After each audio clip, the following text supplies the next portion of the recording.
Dear students, आज हम ये प्रूव करेंगे D T hat over D S is equal to kappa and unit vector. और इसको सोल्यूशन में देखते हैं जी। We know that T hat dot T hat is equal to 1। तो इस इक्वेशन को जो है, जो इक्वेशन 1 हमने लिखी है, इसको हम डिफ्रेंशिएट करते हैं जी। तो इसको डिफ्रेंशिएट करेंगे तो हमारे पास ये बन जाएगा जी d T over t d T over D s with respect to x. हम इसको डिफ्रेंशिएट करते हैं t hat and t hat dot t d T hat over D s. तो इसको हम सिंप्लीफाई करेंगे, राइट साइड जो है वो 1 है, उसको डिफ्रेंशिएट करेंगे इक्वल टू 0 हो जाएगा। तो जब इसको ऐड करेंगे लेफ्ट साइड को तो हमारे पास सोल्यूशन जो है इसका कितना आ जाएगा जी। ये इसको देखते हैं जी, 2 टाइम ये हमारा जो है सोल्यूशन आ जाएगा 2 time D T dot D S dot D T. तो 2 से डिवाइड करेंगे इसको तो हमारे पास ये बन जाएगा d T hat over D S dot D t is equal to 0। तो अब देखें, ये जो लेफ्ट साइड पे दो वेक्टर्स हैं d T over D S और डी टी, ये रिप्रेजेंट करते हैं कि ये दोनों वेक्टर का डॉट प्रोडक्ट 0 के बराबर है। तो हम इसे ये लिख सकते हैं कि d T over D S is perpendicular to t hat. तो ये जो है हमें यहाँ से डॉट प्रोडक्ट से हमें पता चल गया कि ये दोनों एक दूसरे के परपेंडिकुलर हैं। तो अब देखें जी, हमने जो है इसको फर्दर जो है वो लिखना है जी। तो हमने ये भी पता है, we know that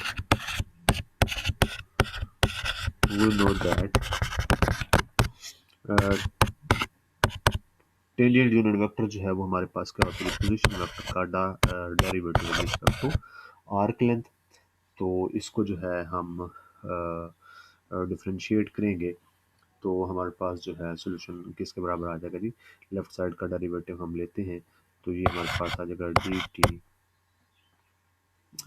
D T hat over D S is equal to d square r over D s square. तो ये जो हमारे पास बेसिकली वेक्टर है, ये हमारे पास ऑस्कुलेटिंग प्लेन के ऊपर जो है वेक्टर लाई करता है। ये जो वेक्टर है हमारे पास, ये हमारा ऑस्कुलेटिंग प्लेन के ऊपर वेक्टर लाई करता है। ये जो हमारे पास D T over D S vector है, ठीक हो गया। तो इसको देखें जी, ये बेसिकली हमारा ऑस्कुलेटिंग प्लेन के ऊपर वेक्टर जो है लाई करता है। ये जो D r over D square over R D s square, इसको मैं नेक्स्ट पेज पे लिखता हूँ जी। तो ये जो हमारे पास वेक्टर है कौन सा जी, डी, ये इसको देखते हैं d r over D s square का सेकंड डेरिवेटिव, ये lies on osculating plane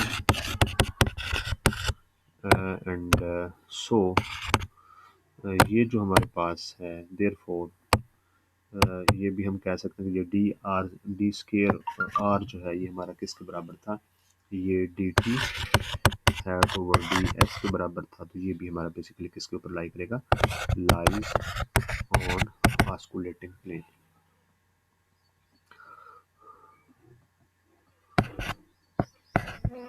osculating plane,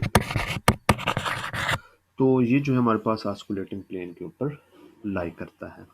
और ये जो हमारा वेक्टर है D T over D s, तो देखें हमारे पास ये इधर मैं एक ऑस्कुलेटिंग प्लेन जो है बनाता हूँ जी। लेट्स सपोज ये हमारे पास ऑस्कुलेटिंग प्लेन है, तो ये हमारा एक लेट्स सपोज वेक्टर है, ये टेंजेंट के अलोंग है और ये आपके पास जो है नॉर्मल हो गया इसके ऊपर।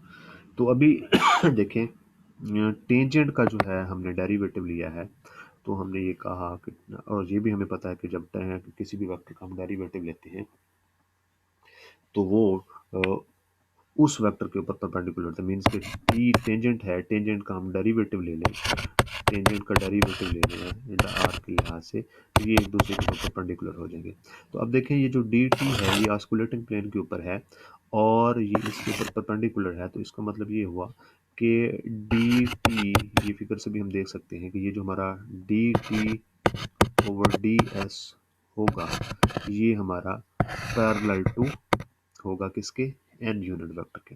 तो यहाँ से देखें जी ये हम लिख सकते हैं d T over D S is parallel to n unit vector. तो ये पैरेलल यूनिट वेक्टर जो है आपके पास आ गया, तो इसको हम इस तरह से लिख सकते हैं d t vector over D S is equal to, suppose ये हमारे पास है some lambda n unit vector, ठीक हो गया।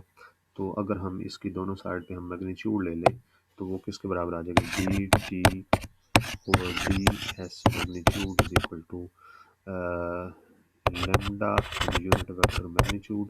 तो यहाँ से आपके पास लेमडा की जो वैल्यू होगी वो किसके बराबर आ जाएगी जी, lambda is equal to D T over D S magnitude, और इसमें एम यूनिट वेक्टर की जो मैग्नीट्यूड है वो 1 के बराबर बिकॉज ये यूनिट वेक्टर है, और डी टी और डी एस जो है ये हमने किसके बराबर लिखा था, ये लास्ट टाइम ये कैप्पा लेमडा के बराबर आ गया। अब ये लेमडा की जो वैल्यू है ये हमारे पास जो इक्वेशन है, ये इक्वेशन इसको आप 1 कर दें, इस 1 में पुट करेंगे लेमडा की वैल्यू, तो हमारे पास ये आ जाएगा पुट। तो यहाँ से देखें जी डी टी 1 से हम ये लिखते हैं 1 implies d T over D S is equal to kappa N unit vector. तो ये हमारे पास एक डेरिवेशन आ गई है। अब हम ये प्रूव करते हैं कि बी यूनिट वेक्टर जो है बाइनॉर्मल इसको हम कहते हैं, तो इसका derivative with respect to s is equal to minus tau n unit vector के है, इसको हम प्रूव करते हैं जी। तो इसके लिए हम देखते हैं जी बी यूनिट वेक्टर का बी के साथ डॉट प्रोडक्ट लेंगे हम, तो ये हमारे पास सोल्यूशन आ जाएगा equal to same unit vector जो है 1 के बराबर आ जाएगा, और इसको डिफ्रेंशिएट करेंगे with respect to x s, तो हमारे पास जो है ये सोल्यूशन जो है यहाँ से इसका मिलेगा b hat d b hat over D s plus d b hat over D S dot e b hat is equal to 0। तो इसको सिंप्लीफाई करने के बाद हमारे पास जो इसका सोल्यूशन बनेगा वो 2 टाइम हो जाएगा, क्योंकि डॉट प्रोडक्ट जो है वेक्टर्स का वो कम्यूटेटिव होता है, तो आप इसको इस तरह से लिख सकते हैं 2 time b dot d b hat over D S is equal to 0। तो यहाँ से ये भी लिख सकते हैं b b hat dot d b hat over D S is equal to 0। तो इसके बाद जो है देखें, इससे हम ये कह सकते हैं कि दो वेक्टर का डॉट प्रोडक्ट जो है बी हैट और उसके डेरिवेटिव का डॉट प्रोडक्ट जो है वो 0 के बराबर आ गया। तो इसका मतलब ये हुआ कि b hat perpendicular to d, या इस तरह के कह सकते हैं कि हम जो है कि ये d b over d b hat over D S is perpendicular to b hat, ये एक दूसरे के ऊपर परपेंडिकुलर है। तो हमें ये भी पता है also we know that कि अगर हम b का t के साथ t हैट के साथ डॉट प्रोडक्ट लेंगे तो ये 0 के बराबर आता है जी। दो डिफरेंट जो है ये दोनों एक दूसरे के ऊपर परपेंडिकुलर होगा, तो इसको इनका डॉट प्रोडक्ट जो है वो 0 के बराबर हो जाएगा। तो इसको डिफरेंशिएट करते हैं विद रिस्पेक्ट टू एस, तो हमारे पास सोल्यूशन जो है इसका क्या आ जाएगा d b hat over D S dot t unit vector plus next जो है b hat dot D T over D S is equal to 0। तो इसको हम फर्दर सिंप्लीफाई करते हैं जी, तो हमारे पास जो है सोल्यूशन क्या आ जाएगा जी d b hat over D S dot t unit vector plus b hat dot ये जो d T hat over D s है ये हमने कैप्पा एन यूनिट वेक्टर के बराबर लिखा था, तो इसकी जगह जो है हम ये पुट कर देंगे कैप्पा एन यूनिट वेक्टर। तो इक्वल टू 0। यहाँ से देखिए जी आपके पास D B hat over D S dot D T plus ये जो आपके पास क्या था ये बाहर आ जाएगा, तो हम ये लिख सकते हैं b hat dot n unit vector is equal to 0। तो d B hat over D S dot dot dot t unit vector plus kappa into 0। ये बी और एन यूनिट वेक्टर का डॉट प्रोडक्ट जो है 0 के बराबर, क्योंकि ये एक दूसरे के ऊपर परपेंडिकुलर है, सो इनका डॉट प्रोडक्ट जो है ये 0 के बराबर हो जाएगा। तो यहाँ से हम जो है ये लिख सकते हैं जी क्या बोला, D B hat over D S dot T, तो ये हमारे पास 0 के बराबर आ जाएगा। तो इसका मतलब ये हुआ कि डी बी हैड जो है ये डी एस ये परपेंडिकुलर हो गया टी हैट के। तो देखें जी हमने दो बातें लिखी हैं जी, ठीक है। पहले हमने ये कहा कि डी बी हैट जो है ये डी एस ये परपेंडिकुलर है किसके ऊपर भला, ये बी वेक्टर के ऊपर भी परपेंडिकुलर है, और d b hat over D s ये हमारा वेक्टर जो है ये परपेंडिकुलर है टी यूनिट वेक्टर के ऊपर भी। तो अब ये जो वेक्टर है हमारा ये पैरेलल किसके है, देखें जी ये ऐसा होता है जी, ये लेट्स सपोज हमारे पास टी यूनिट वेक्टर है, ये एन यूनिट वेक्टर है, ये बी यूनिट वेक्टर है, ये एक दूसरे के ऊपर परपेंडिकुलर है। तो हमने ये कहा कि जो हमारा वेक्टर है डी बी, ये डी बी जो वेक्टर है d s d b over D s, ये इन दोनों के ऊपर परपेंडिकुलर, टी के ऊपर भी परपेंडिकुलर है, और ये वेक्टर जो है ये हमारा ये परपेंडिकुलर है बी के ऊपर भी। तो इसका मतलब ये हुआ कि ये फिर पैरेलल है किसके, एन यूनिट वेक्टर के पैरेलल है। तो हम यहाँ से फिर ये लिख सकते हैं क्या भला कि ये जो हमारे पास वेक्टर है डी बी ये किसके पैरेलल है, d b over D S is parallel to n unit vector. तो हम डेफिनेशन से ये लिख सकते हैं कि d b over D S is equal to some lambda, and यहाँ से हम ये कह सकते हैं जी एन यूनिट वेक्टर। तो इसके बाद देखें जी इसको हम इसका हम लेते हैं जी मॉड, इसको हम एक इक्वेशन का नाम दे देते हैं जी 1, और लेफ्ट साइड और राइट साइड पे आप लेंगे मॉड, तो मॉड लेंगे तो हमारे पास आ जाएगा लैम्डा एन यूनिट वेक्टर। तो यहाँ इसके साथ प्लस माइनस भी हम लगा सकते हैं, मॉड हम ले रहे हैं तो अच्छा एन यूनिट वेक्टर का जो है मॉड वो किसके बराबर आ जाएगा 1 के, तो प्लस माइनस लेम्डा ये आपके पास आ जाएगा, लेफ्ट साइड जो है ये हमारे पास इसको हम लिखते हैं टा के बराबर, ठीक है।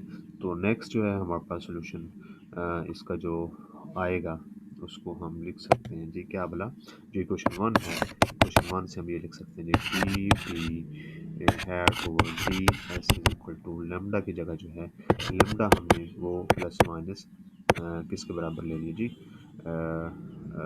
जो है टा, ये हमारे पास जो टा है टा हमारे पास आ गया प्लस माइनस लेम्डा के बराबर।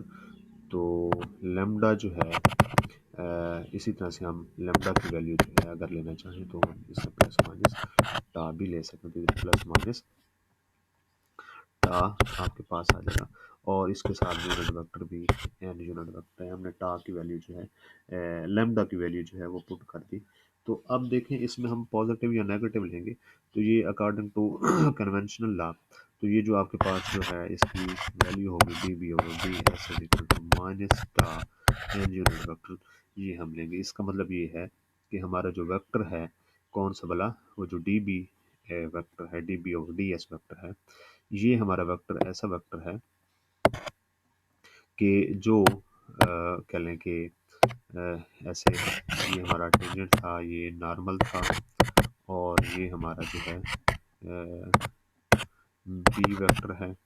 तो अगर हम डायरेक्शन इसकी देखें तो ये क्या होगी, एन के अलांग होगी, बट इसके अपोजिट डायरेक्शन में जो है हम इसको लेंगे, ये ऐसे ये d b over D s जो है हमारा वेक्टर होगा, ठीक हो गया। तो ये हमने प्रूफ कर दिया कि d b hat over D s जो है ये किसके बराबर होगा, ये minus tau n unit vector के।